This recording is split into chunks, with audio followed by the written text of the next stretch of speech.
Police officers, have you ever had an all units call? And if so, what happened? Former military police here, Air Force Security Forces to be specific. I was patrolling base housing doing some LE training. I'd been on station less than a year and we heard a gunshot. We called it in immediately and started heading in the direction we heard it from. Those houses were duplexes and the neighbors called it in as well. BDOC dispatch sent us under the police unit and then the entire external response force.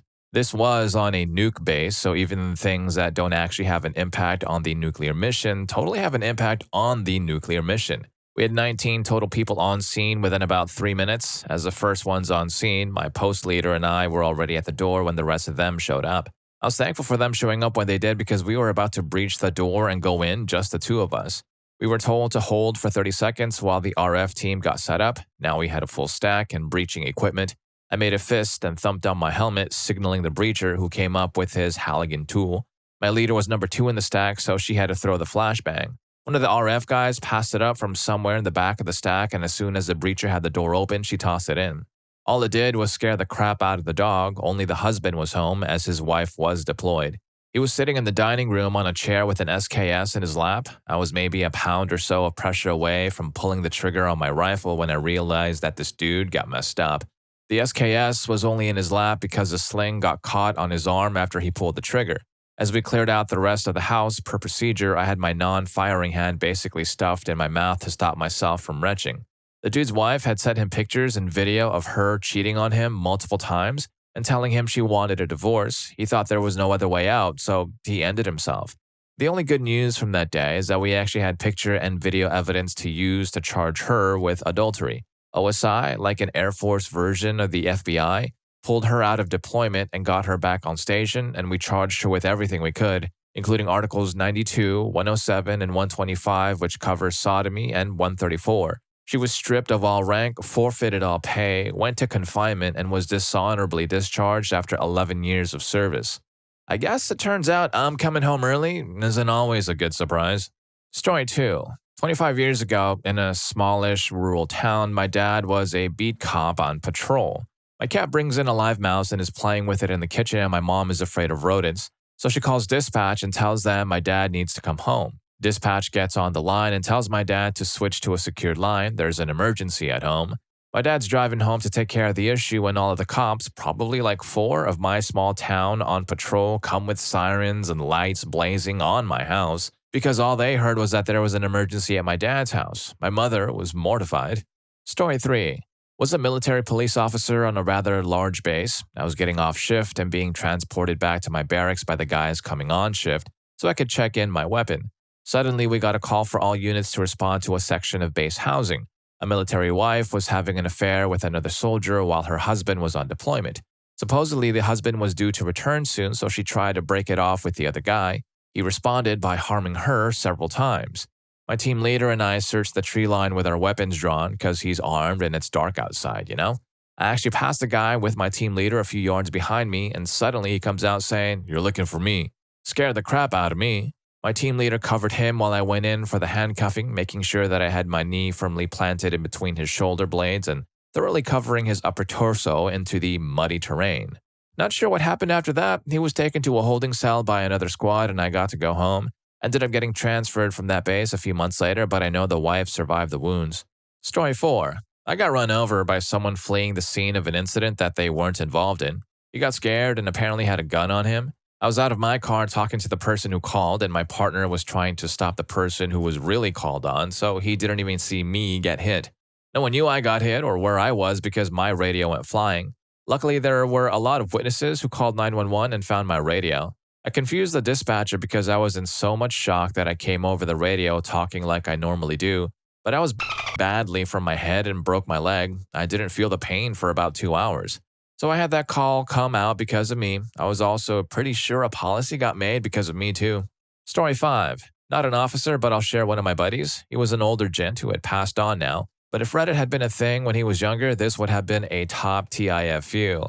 When he was still new, he worked in a larger city. They had just gotten the shoulder mics. The ones every cop has now mounted up by their mouth so they can call in easier. When new to them, they wore the cord in front of their shirts, always in the damn way. And great handles when people wanted to wrestle. Jimmy was called one night to a bar brawl. He strolled into the bedlam almost over. He was a rookie, always getting the crap detail, so he was becoming famous among his department for ruining his uniforms, to the point he was having to come out of pocket to replace them. He walked into a vet telling him to cuff everyone still here, they'll sort them out later. Jimmy grabs the closest guy, they struggle a little and go down to the ground. As they do, rip, and Jimmy splits his pants clean up the backside. Knowing he's going to be the bum of jokes anyway, he turns his head to announce to the other officers, well, that's another uniform down, and keys his mic. Base hears uniform down, so does everyone else in the county. The radio explodes with chatter, but the three cops at the bar already have their hands full, so they turn down their radios, FU number 2. Base decided to roll everything with lights to the scene. Jimmy said they were glad of the help when the first few cars rolled up, but they just kept coming. He was known as Jack the Radio Ripper till he transferred. Minor reprimand, and he still had to pay for the pants. Story 6. Years ago, a friend of mine was a dispatcher for the county. He covered sheriff, EMS, and fire communications, and also worked with communicating with other agencies as well. From the state troopers, he got some sort of text communication, not a phone text. This was before that was a thing, and it referred to an accident with injuries at the intersection of I-40 and Business 85. Something along the lines of collision I-40, bus 85, injuries involved. The way it was abbreviated and written made him misread it. Instead of an accident at 85 Business, he thought there was a bus collision on I-40 with 85 people injured.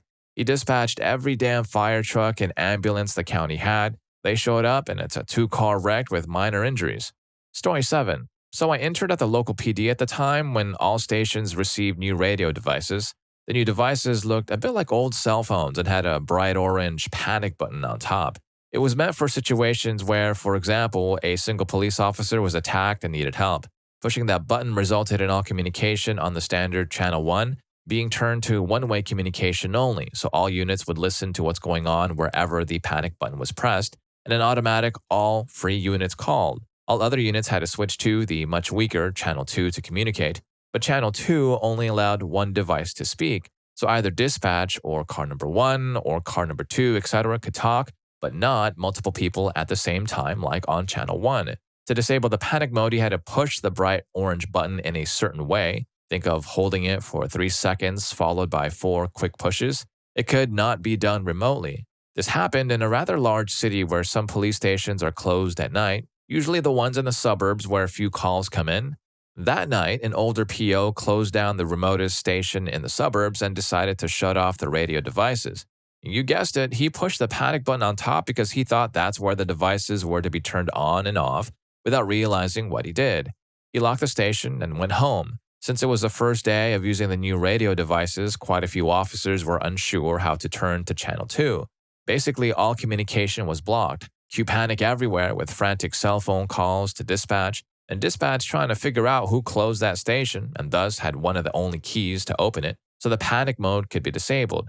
This unintentional all units call turned into an actual no units can call, though quite a few units were busy trying to resolve the situation. Story 8. All unit calls are more common and less critical than movies would have you believe. What you may be referring to instead is a code swordfish. A memorable one a few years back was during a celebrity night. They were doing this charity event with a couple of famous personalities, amongst which was Helen Mirren. At around 2 a.m., a code swordfish is sent out and everyone rushes to the event. Now, the scene was a substance-fueled bedlam of apocalyptic proportions. People screeching, a pool filled with foam, chlorine, and a fall. And in the middle of all this was Dame Mirren. She was riding on a fat, hairy man and screaming. I never saw so much vigor in a single person. She was making this weird facial thing like a horse blowing raspberries and throwing loud, wet farts after each one. We tased her, but she ran into the street, climbed a palm tree, and swung away from tree to tree. We caught her a day later when the substance wore off and she crept into a local chicken farm to sleep. Story 9. Former Royal Canadian Mounted Police here in a small tourist town was working on a regular midweek day shift when we received a dispatch call for a bomb threat in the industrial commercial sector of the town. We all went there, called in the bomb squad, the dogs, got people out of the area, and so on. We were doing the roadside when we got another call that the local bank's silent alarm was turned on. Now, we're in Canada, and in a tourist town, things are usually relatively calm, but this was absolutely chaotic. We got the all units call. They called our neighboring detachment to help. We all split and headed to the bank. We arrived around 20-some patrol cars all around, there to see all the bank employees bound, smoke everywhere from smoke bombs. We realized very quickly that the bomb threat was a diversion. We immediately got a bolo out to get the 3 males, identified by the bank staff, including a former bank employee. We got the bolo out to CPIC, got word to airports and border crossings. We managed to catch 2 of the 3 of the guys. The last one flew back to his home country, was in Canada on a student visa. We remained on high alert for days after this, looking for the 3rd guy. Canadian authorities worked with their colleagues from the other guy's country to get him extradited almost a year later. In the end, as I recall, almost $130,000 were missing and never recovered. For most of us, it was the first time we had a bomb threat and a robbery. First time we were guarding an area, expecting to be shot at from an unknown location. The robbers were reported to have AK-47 type looking weapons. Story 10. Usually about once a month or so, we're taught that if you need backup, if crap starts hitting the fan, call it in and worry about how many people will come later. A unit was on patrol 2 weeks ago and some guy just started firing at him. All the unit got out was 34th Street, 1033, I'm taking fire. 1033 being the code for sending the cavalry officer in need of assistance. It all ended fine. We caught the guy, no injuries, but you better believe every officer in our area dropped what they were doing and went.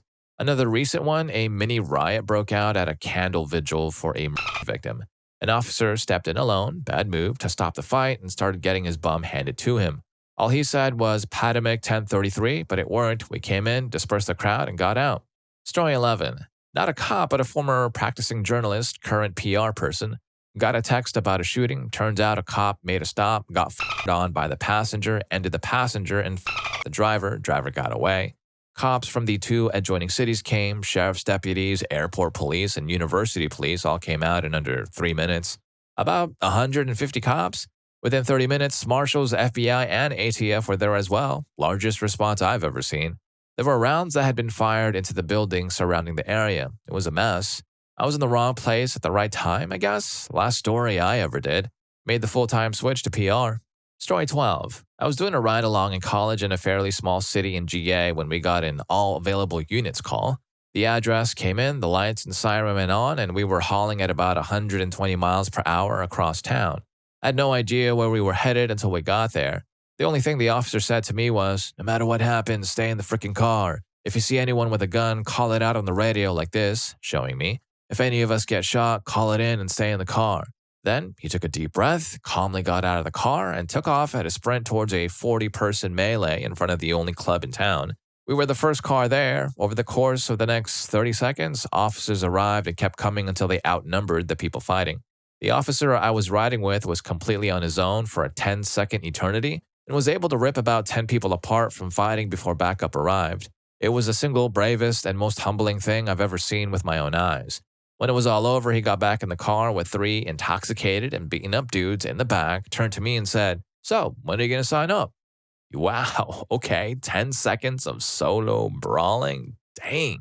He's either a superhero or has a serious anger management problem that he probably solved during that altercation. All's well that ends well. Story 13. Might not have been an all-units call, but the day my daughter went unresponsive after having a febrile seizure, the 911 dispatcher sent out unresponsive 2-year-old, and we had about 30 EMT, police, firefighters at our house in minutes. We live in a rural area, a short distance from fire hall/ambulance hall, and everyone is a member EMT. Thankfully, she was okay, but it was scary for us at the moment when her temperature wouldn't go down and then she passed out. Story 14. My father was a highway federal officer, Federal de Caminos, rough translation, here in Mexico. They were armed with light machine guns of standard caliber because crap goes real against the cartels here in the northern border. But it's so big and spaced out, you have to deal with it yourself because the nearest unit can be 1+ hour away and they have reinforced trucks. Anyway, he once told me that he encountered a convoy of 3 Humvees while he was on the side of the road, relatively hidden. He opened fire at the first Humvee tires and it loses control. The other 2 break and like 12 dudes with Kalashnikovs come out to fire in random directions. They probably didn't see where they got shot from. And my father lays down suppressing fire on them until he sees 2 units come from each side of the road from a relatively nearby station to arrest what's left of them. Story 15. A friend of mine was a K-9 cop with a small local police department. He was a solid guy, but by his own admission, wasn't the brightest. As an example, he couldn't learn the German commands for the dog, so they had to teach the dog English. Anyway, one day, an all call or whatever it's called came in. It was regarding a which is rare here. My friend was taking a dump at the time, and his dog was in his SUV K9 Mobile. The cops went running out and jumped in whatever car was available. The K9 was in the back seat. When some other cop jumped in the SUV, the K9 got spooked and clamped down on the cop's neck. He freaked out and started screaming into his radio. All the other cops thought he'd arrived at the scene and been shot. My friend, hearing the radio and knowing how his dog acts, ran out of the bathroom, pulling his pants up. Havoc ensued. If I were a cop, I'd want to work for a small police department. Story 16. Not a cop, but a similar small-town story. Grew up a good chunk of my life in a small town after moving as a preteen from a huge city. One night when I'm about 17, my mom and I woke up to our family dog barking, which is insane because she never ever barked, save for like once in her life. My mom and I are freaked out because it's just her, me, and my little sister, and we own no guns at the time. We look out the window, and every cop car in the damn county is flying past our house to the end of the street. Like lights flashing, cop cars streaming by for almost 10 minutes. We wait a while and nothing seems to happen. We figure if there was a serial criminal on the loose or something, someone would have been knocking on our door by then. So we go back to bed, making sure to close and lock the bedroom doors. Next day, we go to the end of the street to see if we can figure out what happened, and a brick fence is crumpled. So we looked up the local news. Nothing. Best we could figure is that some intoxicated schmuck crashed into the fence, and they decided to call it in for whatever reason. We joked they were all just really bored, lol. Story 17. Obligatory, not a cop, but I once got an all-unit call to my house. Backstory, my mom was dating a user and everyone knew who he was and our address. I was around 15, and one night he went off the rails and was hurting the crap out of my mom. I got involved just in time to see him swing at my sister, who was 7 at the time. I ran for the phone and called it in. I got as far as the address when he grabbed me by the neck and threw me. Well, the dispatcher heard my garbled yelp and called it in as a possible crime in progress. That, combined with his reputation, sent every single cop in the surrounding jurisdictions come flying our way. By the end of it, I think there were like 20-plus police officers at our house. I ended up hitting him with my mom's cast iron skillet to keep him there just as the first officer showed up. He was super cool about it and pretended he didn't see a thing. It was a terrible night and my mom was mad at me for months, but man, you don't mess with my little sister. Story 18. I served in West Belfast, Northern Ireland. Due to the high threat level in my division, we would patrol in 2X armored Land Rovers, each with minimum 3 armed officers, one of which would have an assault rifle or SMG. Basically, we could handle most scenarios. One day, however, our vehicle was in an intentional head-on collision with a stolen car as it was driving towards local children playing in the street. This resulted in our front wheel arch bending to the point the vehicle could travel no more. In a few minutes, the community we were there to protect turned against us. It was like Black Hawk Down. A few hundred people came out of the woodwork when they realized we were an easy target. Petrol bombs and bricks rained on top of us as we attempted to pursue the car thief on foot. We jumped in the back of our vehicle and called for assistance. In under 5 minutes, a fleet of approximately 5 to 6 armored Land Rovers appeared from the neighboring division and drove the crowd back. They managed to tow us to safety and we lived to get bricked another day. Story 19. Not a police officer, but I had an accident where 20 police cars were in my neighborhood the day my mom passed away. They wouldn't let us see her until after the autopsy came back and she had had a heart attack. My entire house was filled and it was a decent-sized house. One was sitting in my gaming chair looking through things like, dude, you're not going to find anything on a 14-year-old girl's desk. It was around 9 a.m. when I found her, and by the time they left, it was close to 11 p.m. And if you're enjoying the video, please don't forget to hit that subscribe and like button for more videos just like this. Story 20. I was walking home from a backyard bonfire party at 4 a.m. and about 10 cop cars and a canine were in the area. I had my hoodie on, so they decided I was the person they were looking for. Since I was intoxicated, I figured it would be funny to run, so I bolted, and the dog handler ran after me with his dog, still on the leash. I was in a complex of townhouses, and as I rounded the corner of an end unit and saw a truck parked in the driveway, I ran around the other side of the truck, and as a cop ran by the truck, I went to the other side of the truck, and the cop kept running down the alley. I remember snickering, seeing him look down the stretch of alley behind these townhouses and seemingly flabbergasted that I could run that fast and clear that alley before he rounded the corner when in fact I was behind him, ducked beneath a truck. He got further down the road, so I bolted in the opposite direction, but knocked a shovel over and made a big racket and thought, crap. I didn't look back to see if he heard, but I'm sure the dog did. Ran back in front of the townhouses into a courtyard, and in the middle of the courtyard was a smaller building with a gym in it that was open, so I ran inside, and in my intoxicated logic, I thought, I should hide my phone and wallet so they can't ID me and then I have to be released within 24 hours. So I found a loose panel and stuffed everything in there. I exited the front door of this building, still cops everywhere. I casually walk across the street when I hear stop. Didn't look back, just bolted again. This time it was a female cop. I ran across 6 lanes of traffic and hopped a fence and she gave up. I hopped another fence and again in my intoxicated logic thought, okay, they're done chasing me. So I started casually walking this new neighborhood and cops from every direction closed in on me. Spent the morning in a cell with no bed, got interrogated and released with no charges. Interrogator said I reminded him of his brother. I assume he meant an idiot or a crap disturber. Story 21. My uncle told me a story once about getting called on a code swordfish, which is a bit more serious than just all units. There was a spiked up 6-foot-something huge guy and was tearing down the interstate.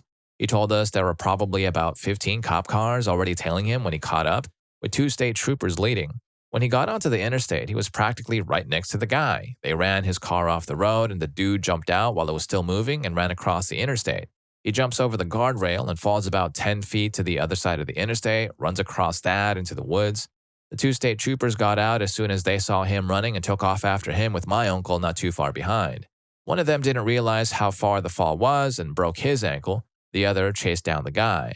By the time my uncle got there, the other state trooper was staggered and about to pass out from how hard his bum got kicked. My uncle, without breaking his sprint, charged the guy and threw the heaviest haymaker he could. The guy went out immediately. Later, they had to go to the hospital to file reports, since they had to take the guy in for the substance stuff. My uncle was sitting on a chair with his hat over his hand in his lap. The doctor comes in and asks him how big of a flashlight did he hit the dude with. My uncle just lifts his hat and shows his bruised and swollen hand. Apparently, he hit the guy so hard it fractured his temple and very nearly ended him. Story 22. Not a cop, but hopefully relevant. I was at one of the Lakefront beaches in Chicago a few summers ago when, according to a news report later on, a party 1/4 mile down the trail started getting out of hand. Apparently, the party got way overcrowded, so a pair of cops rolled up in a squad car to get the mariachi band to quit, in hopes of folks losing interest and dispersing. This was a no-go, and the crowd responded by, among other things, breaking the squad car windows and surging in around the cops, one of whom put out an "oh crap" call. I don't know the details, but apparently Chicago cops have a code that basically means drop whatever you're doing and get over here. Because within like 90 seconds, Wilson Avenue looked, and I kid you not, like that epic car chase at the end of the Blues Brothers. If I had to guess, there must have been at least 50 cars hauling down onto the lakefront, one after the other. Like a high-speed parade of cop cars celebrating "we're gonna mess you up, then arrest everybody" day, which basically it was. Story 23. Not a police officer, but the person all units were focused on. My high school had an open campus, so some friends and I were at one of their houses a few blocks away for lunch one day. And we were messing around with an airsoft gun in his backyard, and some neighbor saw it and called the police thinking it was a real gun. We were ordered out of the house with a megaphone and swarmed by the SWAT team once we were all out. I'm talking like 15 officers with full armor and weapons. Once I was on the ground, I looked around and saw 4 or 5 police cars parked across the street with snipers focused on us. We didn't end up getting in any trouble because we didn't actually do anything wrong, but I think the response was justified based on the call and the concern over school Story 24. Never a policeman, but I used to work in the security industry. I was quite well known by the local officers and had quite a few dealings with them, both in and out of work. And one day I got a call on my mobile phone while on duty. It was a bit odd. It was the local custody sergeant. Apparently there had been a call that a child was being attacked in some woodland next to my site. I was being asked to run to the side of the report as I would be there first, a good 2 or 3 minutes in front of the police. I went and pretty soon was scouring this little woods for anyone I could find. The whole time crapping myself. What if I find someone doing something to a kid? What do? I probably should end him. Could I not? Could I just frighten him off the kid and take control there? Would I be able to control my anger? All these thoughts happened in a flash plus more. I did a few frantic laps of this place before hearing cars pulling up behind me outside the woods. Next thing, there was the entire local police force in there with me. We never found anyone, though. No sign. Horrible moment. Story 25. Also, the first and only cavalry charge I've ever seen was in Brooklyn. There was this ride on W12 in Bowery in Coney Island in the late 80s called the Polar Express. You've all seen it. It's that ride that goes really fast around, then it goes backwards while blasting really loud music. Stupid, but whatever.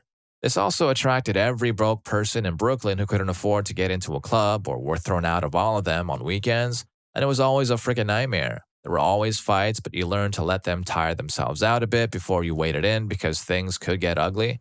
I was detailed to this thing with a small army of other rookie cops on the 4th of July weekend.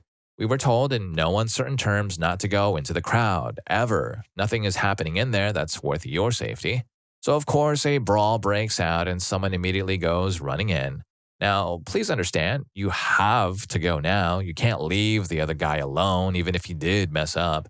The crowd parts for us like Moses parting the Red Sea, and then it closes in on us and the airmail, rocks, and bottles come sailing in.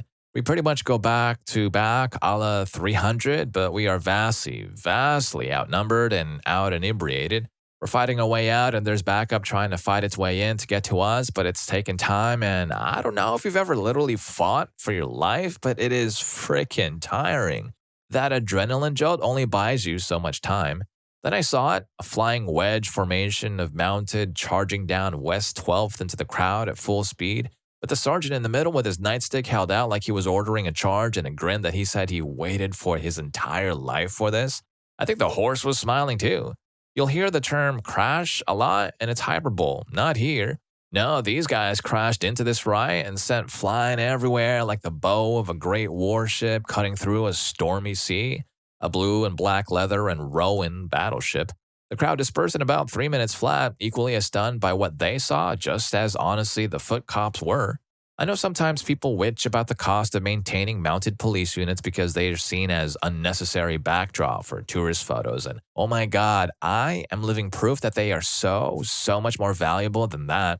Story 26. I'm not a police officer, but last week there was a big standoff in the town over from me. A man held his wife for a few days. I'm unsure of the backstory, but I believe the relationship was ending. When Swat arrived, the home exploded when they tried to enter and 6 officers were injured, so they ended up calling officers from other surrounding towns. It was all over the news, and you could see SWAT and POs everywhere. The man had a lot of smaller sheds in the backyard, and everything started to catch fire. I believe the woman got out, but they found the man inside once they got the fire under control. Story 27. UK, 2010, Weatherspoons on a crossroad on the main road out of the city, local football derby match just finished in a pub.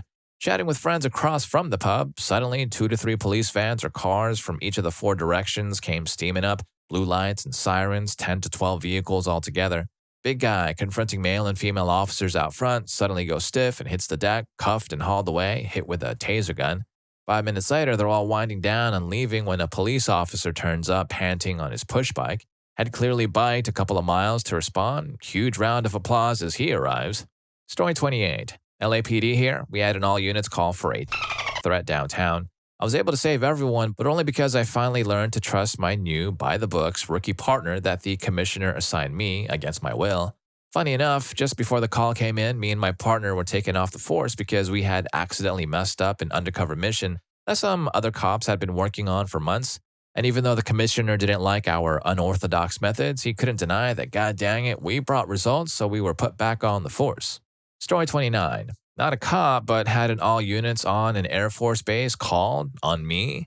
We were in a hardened aircraft shelter that had vaults in the floor with nukes. We just installed an engine in a jet, and I had to run it for operational checks. There was also an external tank on the jet that needed to be empty. So during the run, I tried to burn the fuel out of the tank so we could remove it. The max allowable ground run limit unrestrained is 85%. It was a weekend, so no one was around to bust me if I went higher. I got up to 89% and still kept going slow. The ground guy asked me what I was at. He told me Bill had done 93%.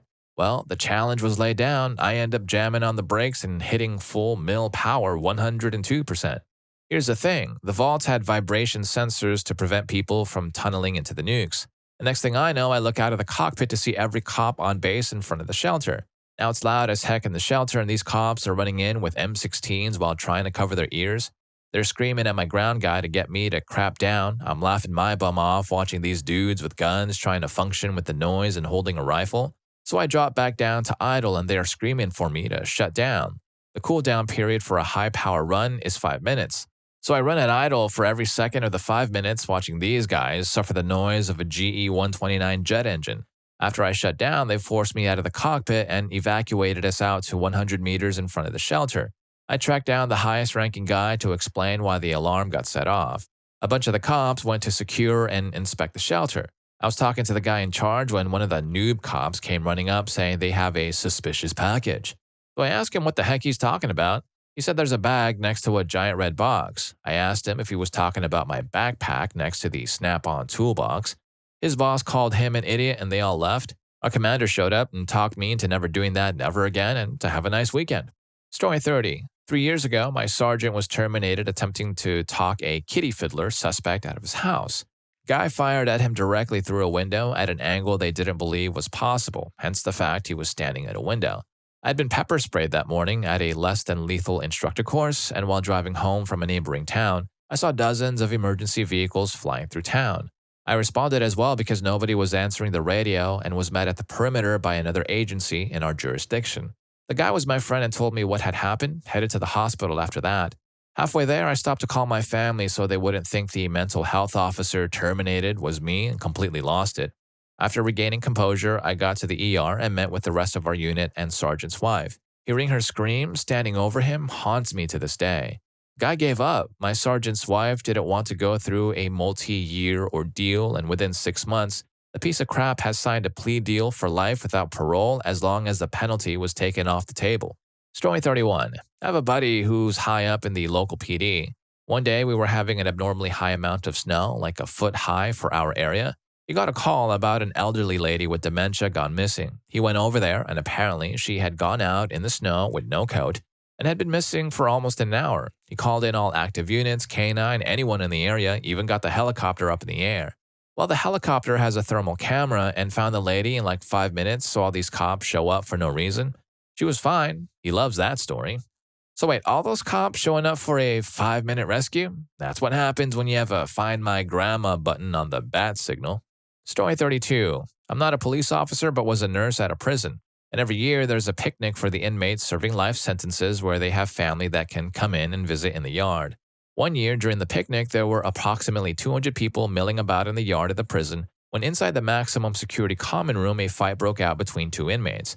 When one of the officers came up behind one of the inmates to try and separate them, she kicked backward and hit his shin in just the right place with her prison-issue boots and shattered his tibia. One of the other responding officers in the pod called across the radio, "Officer injured, officer down," sent everyone. The radios are monitored by the local PD as well in case something serious happens, like a riot or hostage situation. So the local PD intercepts this message and sends it to everyone. I'm serious when I say everyone. There were police officers, federal investigators, ambulances, fire trucks, and even Parks Department vehicles responding. At this point, there is so much chaos that none of the officers in the central command know what is going on or what the status of the injured officer actually is, so against protocol, they throw open the gates and all of these responding officers descend upon the prison. The poor 200 people in the yard were swooped down upon by the literal 100 officers with guns. Fortunately, the situation cooled down quickly and no one else was injured, but it was so congested with cars, the gates to the prison were wide open with empty police cars left running and unattended.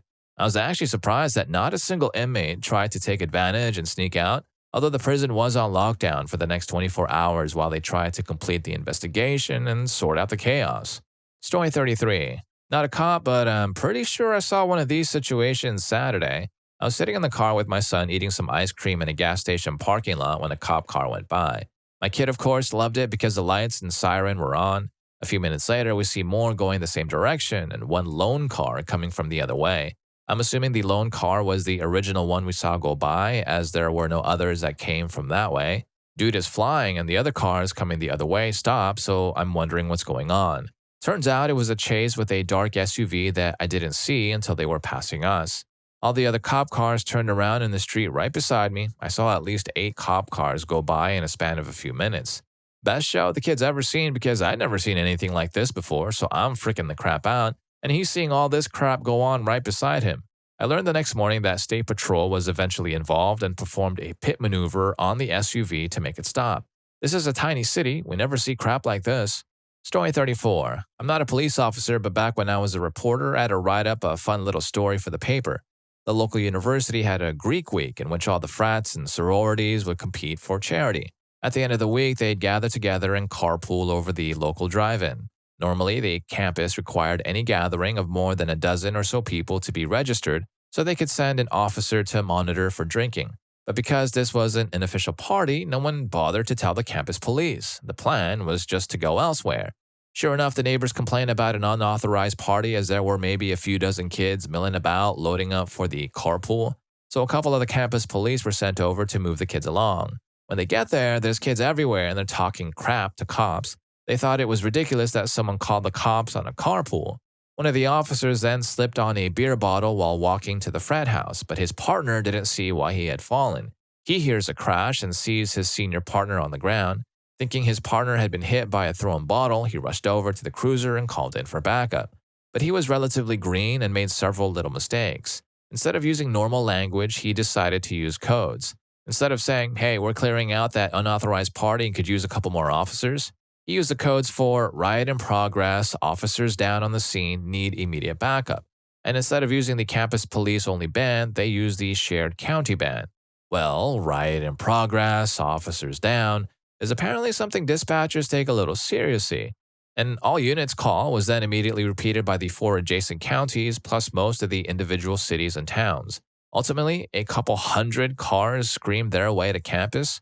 Cooler heads eventually prevailed, but not until a few hundred cops from about a dozen departments had donned on their anti-riot gear, fired tear gas into a crowd that had no idea that they were rioting, and had detained everyone in a 2-block radius. Without realizing or intending to, the rookie had summoned nearly every officer in a 50-mile radius. And if you liked any of these stories, here's more for you. YouTube thinks you're going to love this. I'll catch you in that video.